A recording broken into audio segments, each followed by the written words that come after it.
Well, from a company that's mainstream to one that's emerged in the past decade, Wisetech has skyrocketed to become one of Australia's 25 biggest companies off the back of a share price that's risen 11 times in the past 5 years. Now Wisetech and its key CargoWise software that streamlines freight forwarding is branching out into other complex but lucrative supply-side areas like customs, then landside logistics and eventually to warehousing. This week I sat down with Wisetech founder and Chief Executive Richard White on his quest to create a homegrown global tech giant. The world has been, and all of our large customers have been consuming customs capabilities by buying one vendor in every country. And for big customers, that means that they might have 100 vendors. And when you think about that, they're all small vendors, no disrespect to them, but they're small. There's 100 vendors, 100 contracts, 100 architectures, 100 life cycles, 100 maintenance schedules, 100 sets of interfaces between that vendor and the core system of that freight forwarder.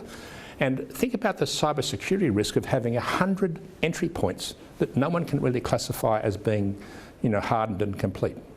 What we've been doing for really a bit over 5 years, we've been buying small vendors, rebuilding their platforms into our CargoWise application and creating a single global customs capability. And we always said it was going to take a long time, which it has done. But look what's happened. We've got this watershed moment where a major customer says, actually, we want that. We want to get rid of all these other things. Because those other things are costly, they're complex, they involve all sorts of risks, including compliance risks, where we basically take that and make it one single system, highly efficient, highly effective, cyber hardened, and able to be used across the business with similarity across the whole business. That's just never happened before, and now it's happened. A lot of people in business, and certainly everyday Australians, would find it hard to recognise that Australia has created a global software leader, especially in something as complex as logistics. But that's what Wisetech is. That's correct. You think about this last report, I think it really crystallises what's happened. We've had fantastic financial results. They're market-leading financial results, and particularly in tech, they're really good results. This is against a softening background, which we don't seem to be really much affected by.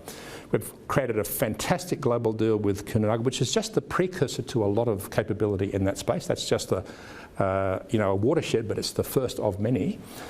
We've entered landside logistics in the US with an acquisition of Bloom and Envase, which adds to our own capability to create something that has never before been able to be done in landside logistics in the biggest market for landside in the world, the US. And our core product has continued to accelerate and win new customers and gain global momentum. So there's 4 really big cylinders firing there.